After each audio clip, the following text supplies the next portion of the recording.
Hello and welcome back to another Keiko's ASMR video.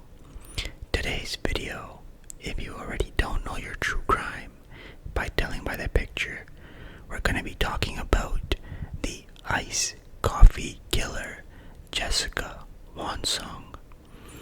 This murder case is true. It's been solved, but you can make your assumptions at the end of the case.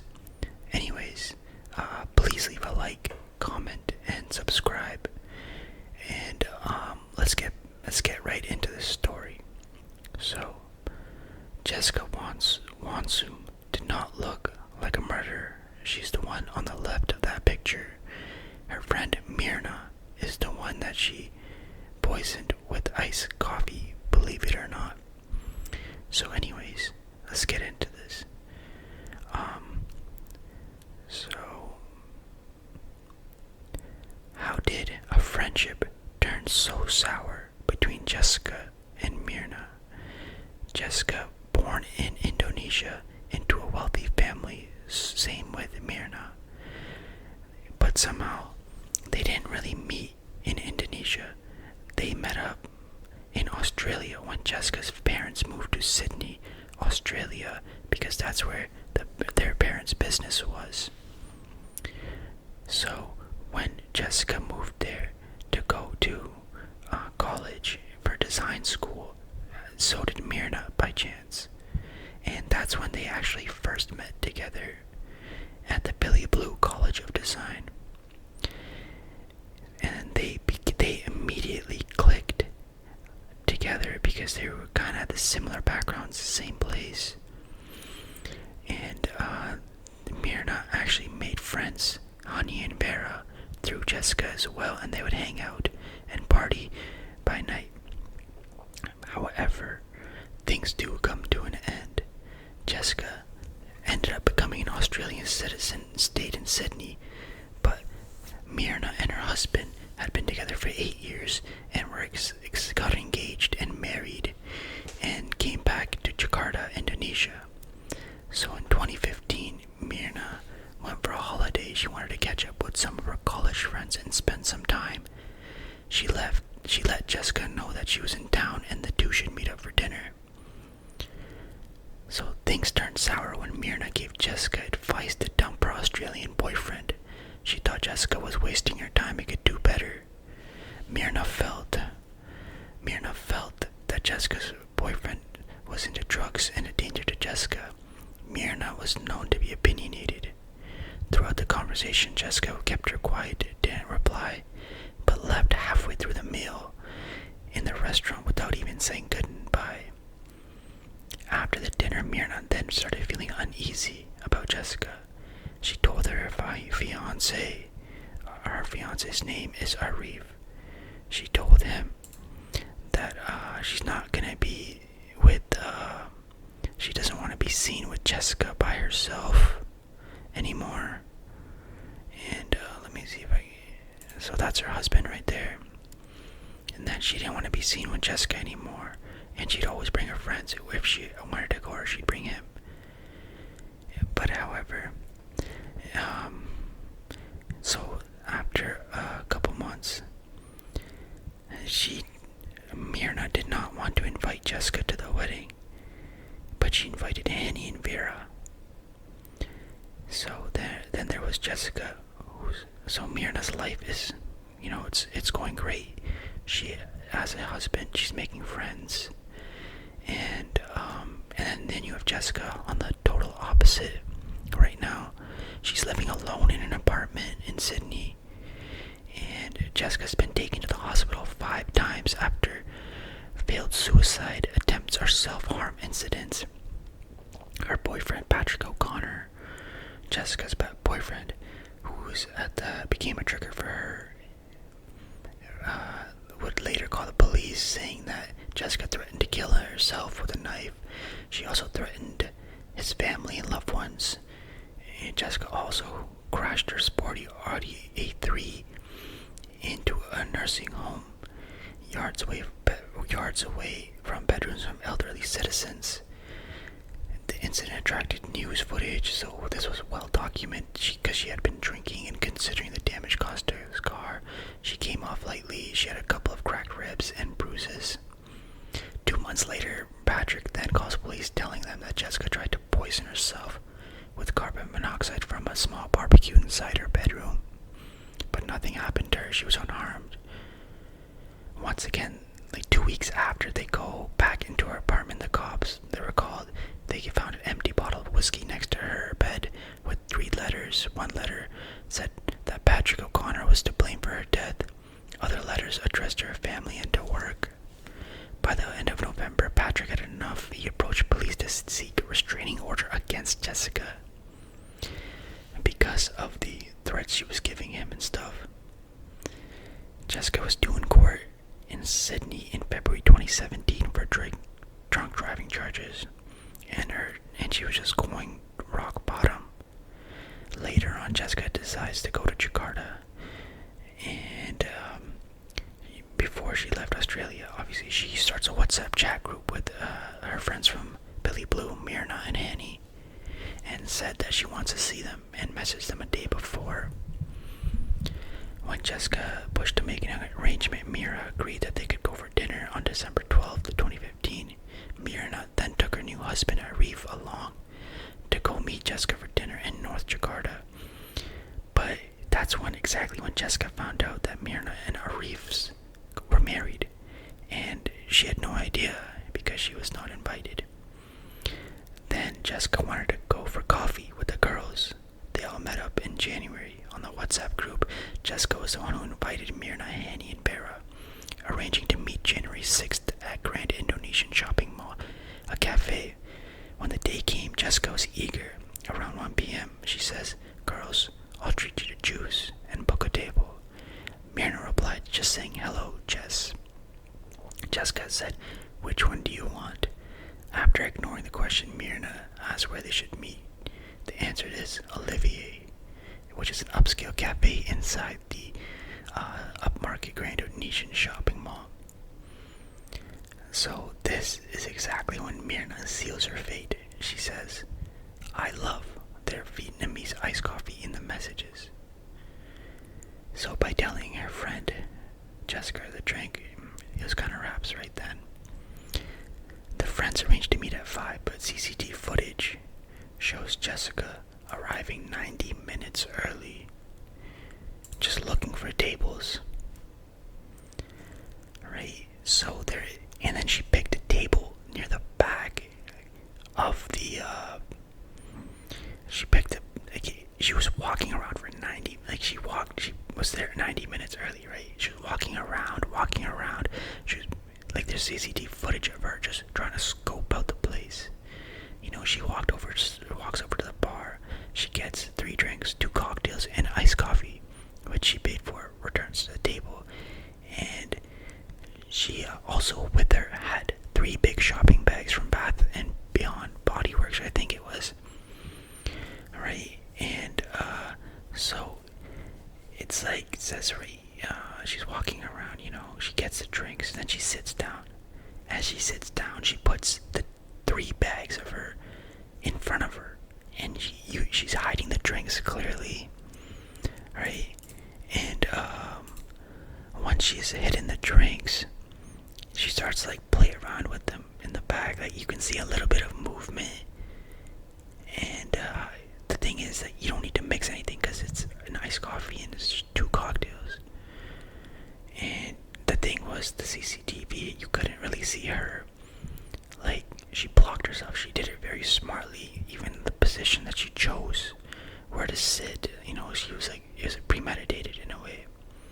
So Mirna and Hanny, 15 minutes late, arrived at 5:15, which means the drinks had been standing on the table for more than 45 minutes. When Jessica sees them, gets up, hugs them, and Mirna's body language showed that she wasn't overly comfortable with Jessica.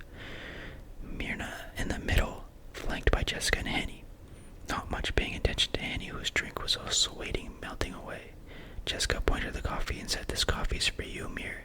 You said you wanted." The very instant Mirna took a sip of her coffee, she noticed something wasn't right.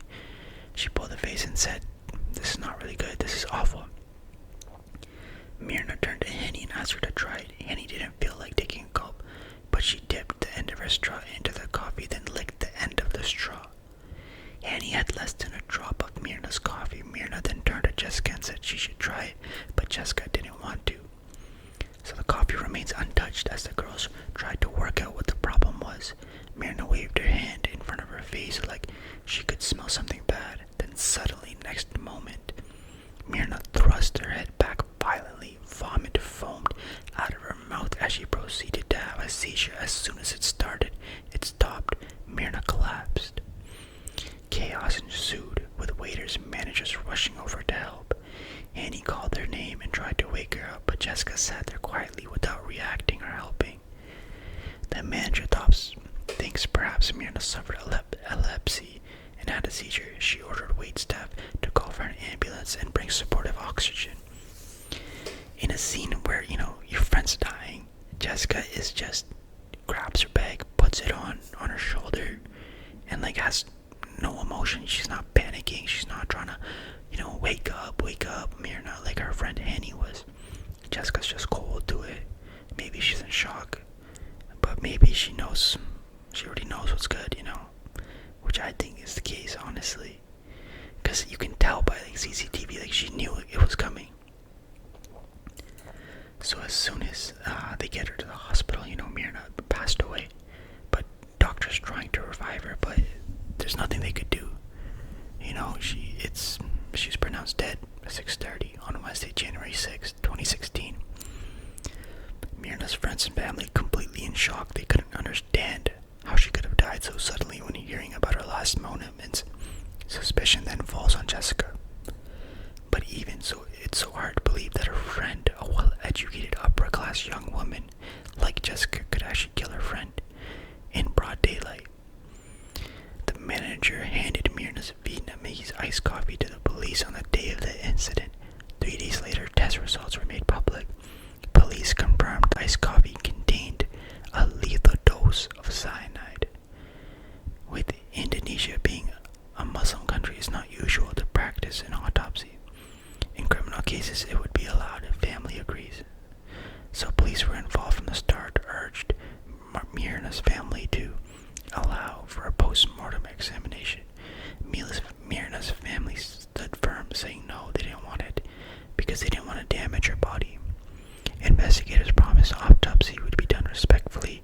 Reaching a compromise, the family allowed it to take some samples. On Saturday, January 9th, 3 days after the death, autopsy performed and concluded in the early morning hours of Jan 10th. Results state that there was an anomaly in Mirna's stomach caused by a corrosive agent. There was a small amount of cyanide present. However, this didn't match up toxicology results of tests taken 70 minutes after her death. It tested negative for presence of cyanide in gastric fluid, the bile, and liver and urine. Mirna's reaction after drinking iced coffee was consistent with someone ingesting a large dose of cyanide. It had a dramatic and rapid onset which caused a seizure, whereas chronic, systematic exposure to the poison would have different, more prolonged reaction. Just 2 months after Mirna's family and friends attended her wedding and wished the bride a life of happiness, same group gathered around an open casket, struggling to make sense of the death. Jessica even showed up to the funeral, but was very uncomfortable and left when an aunt of Mirna accused her of poisoning the young bride. Thanks to the manager who had preserved the drink, police had one solid piece of evidence: the murder weapon, so to speak, a cup of iced coffee laced with lethal dose of cyanide. Alright, now this is when it gets into kind of political and it gets a little bit steep. So although Indonesia has banned cyanide, the method is still used by villagers. Easy way to catch a fish: put a small amount of cyanide in a pond of running water, which doesn't kill a fish, but it does relax fish, causing them to float. Police could not find any evidence of Jessica ever buying cyanide, and she denied ever having access to the poison. As the police investigation goes on, and things get heated for Jessica Jessica, media interest in the case is ramped up. A whole country followed the drama as rumors surfaced almost daily. The hardest part to understand was why. What is the motive? Was in fact Mirna had become a closer to Hanny and pair of friends. Jessica had introduced her to. Jessica had became odd one out. She was the only one of the group not invited to the wedding. And with Mirna married to Arif, she grew even more distant. Media wasn't satisfied there. There had to obviously be more. They tried to dig up random stuff, even made rumors of a possible love triangle, claiming that Mirna and Jessica were potentially gay, but that can't happen because Jessica, she was married and Mirna was not really with it. So allegedly there's another motive behind it. It was alleged that Arif stood to pocket a hefty life insurance payout in the event of Mirna's death. Mirna's family denied the accusation and supported her husband in maintaining his innocence. Mirna's dad said that he did not have a reason to hurt her. Indonesian police had to sort through stories, accusations, and build an evidence-based case against Jessica if they wanted to prosecute. They decided to go to Sydney, to where the two women met, in order to investigate Jessica's life before her arrest. So they were getting all the dirt on her, and about what she was, how she drove into a nursing home. She was nearing the end of her employment because she was cursing out her employment. She was dismissed from her job, and that's why she needed to go back. So they were pretty much finding out this was her, she was going kamikaze. So they and then just over 3 weeks after Mirna's death, 7 a.m. Saturday, January 30th, police arrest Jessica in North Jakarta. They first try to find her at her family home the day before, but she's not there. Police find it suspicious that she checked into a hotel without notifying anybody. As soon as she was arrested, Jessica publicly denies poisoning her friend. Police realize that there would be no confession and that Jessica needed a psych evaluation before they could take her to court. The psych team conducted 2 days worth of tests in an attempt to establish a motive for murder. Evaluation concluded that Jessica was a smart, calm, confident person. However, beneath the surface, she was an enormous narcissist personality that loves to be the center of attention and is unaffected by their inappropriate behavior. They are manipulative and have no remorse about their actions. They lie and cheat to get their way. Bearing this in mind, it could explain why Jessica chose poison to kill her friend as opposed to more blatant and openly aggressive method. It was her dirty little secret, planning the whole sordid event. According to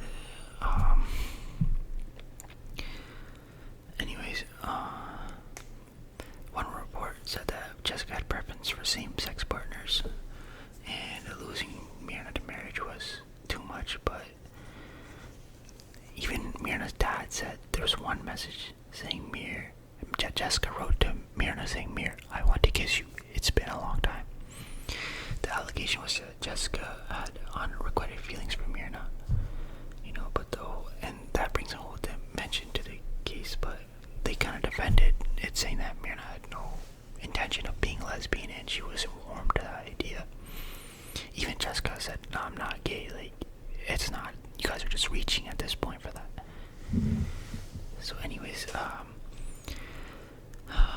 prosecution laid charges of premeditated murder against Jessica for ending her friend's life, and they wanted death penalty by firing squad. The whole country being glued to the TV. Prosecution had prayed of witnesses and facts to be crystal clear, especially after so many months of speculations and half-truths.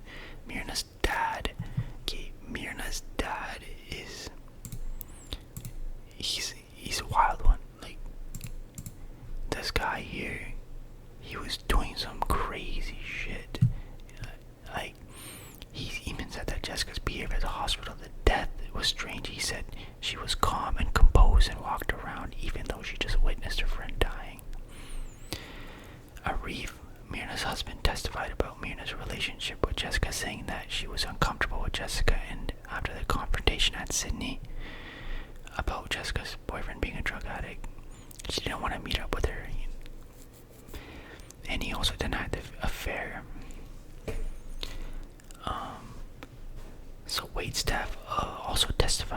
Jessica had chosen the table where Mirna and Hanny eventually joined her. Jessica also paid for drinks immediately after ordering, which other customers found to be unusual. However, it is uncommon to pay the bill when you're an order in Australia. Staff did find it strange that Jessica ordered drinks so long before her friends arrived. Even though they had been on time, the drinks would have sat out the table for more than half an hour, and the drinks stewed for 45 minutes before Mirna and Hanny drank it. So it's not really looking good. But it's not really looking good for Jessica. But the only bright side Jessica had really was her lawyers. Her lawyer was actually super gifted. Honestly, he was highly paid. He's really popular back then. He's popular back there. And these guys brought in an Australian forensic pathologist, Professor Bang Bang, on and explained that Mirna's death was not due to cyanide poisoning. The reason he said that was that there was no cyanide found in Mirna's gastric fluid taken 70 minutes after she died, while only 0.2 grams of cyanide in Mirna's stomach taken a few days after her death was likely to have been produced post-death. Forensic pathologist Daja Surya agreed with the professor. He also explained that the cause of death could only be known by conducting a full autopsy. While in conducting Mirna's post-mortem examination, pathologists only took samples of tissues and fluids. Jessica's legal team made it clear that Mirna's death was not necessarily caused by cyanide. She could have suffered from undiagnosed underlying medical condition. They pointed out the prosecution had failed to prove where the cyanide was purchased. Her lawyer was actually going OT on her. Same one. But the thing was, Mirna's dad that you see down there, he was going OT as well. So when Jessica testified, everybody's glued to their TV. She denied it. She was always, even when she was testifying, she's smiling. And also the doctors said, this is when Mirna's dad is crazy. So they said that cyanide, your face will turn blue. Or it'll turn red, right after, once it happens. And the pictures of Mirna's, after in the hospital, there's pictures of her. The doctors are saying, she was blue. She's not red. So there's no visible evidence like that saying that she had cyanide poisoning. But her dad, on the other hand, literally gets the same picture of her red, she was blue.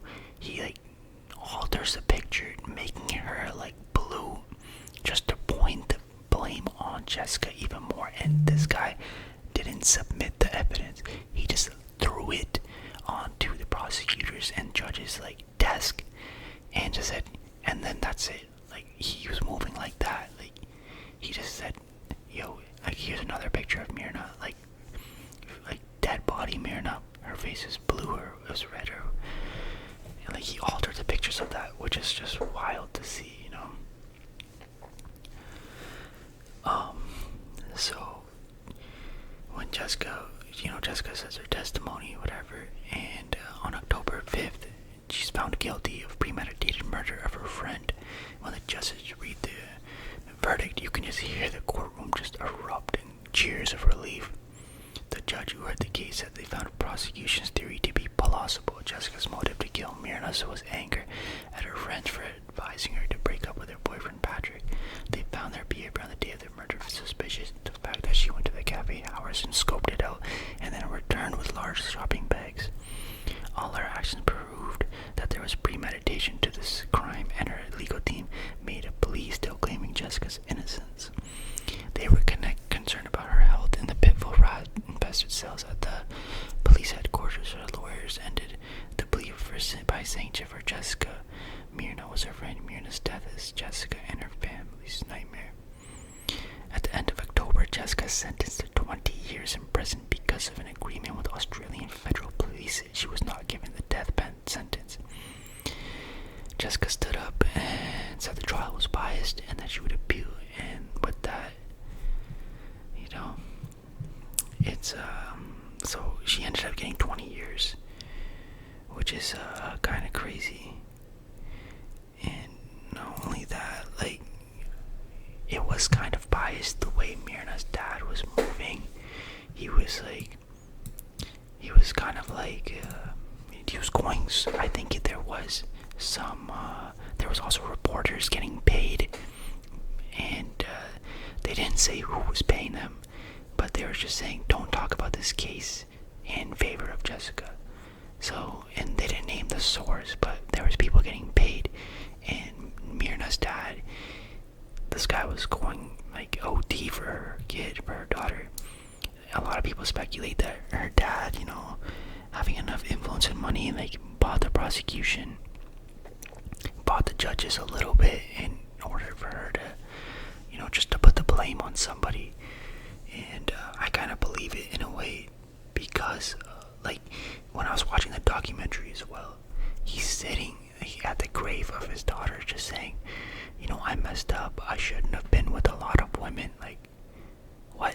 Like, what does that have to do with this case? Like, he's like just bragging about that he was with a lot of women. It just didn't make any sense, like, this guy. And then just bringing the pictures, this guy had every intention of just putting the blame on somebody, in my opinion. I don't think it was a fair trial. They even deported the Australian pathologist because they said his visa was expired. So in the end, like, these guys were just trying to get a win. And even the lawyer, Jessica's lawyer, Otto, even said, like, this is probably going to be a tough case to get, because if they're deporting, professors who, like, expert opinions, it's unwinnable in this situation right now. But 20 years, I do believe, I don't know, I'm kind of 50-50. Let me know what you guys think, if you think Jessica is guilty or not. Honestly, I think she might be. Like, 45 minutes with coffee, like, why not just wait, if you wanted to get them something, you could just pay for it, right? Like, you can pay for it after they got there if you want to treat them. So I think she did it. But how the case was handled, I don't think that's appropriate. I don't think she was given a fair trial, but I think she did it. Let me know what you guys think. Please leave a comment, like, subscribe. Thank you so much, and I'm so sorry there was a delay in the video. I just got caught up with some other family stuff. I'll be dropping another video next week. Thank you so much for your support.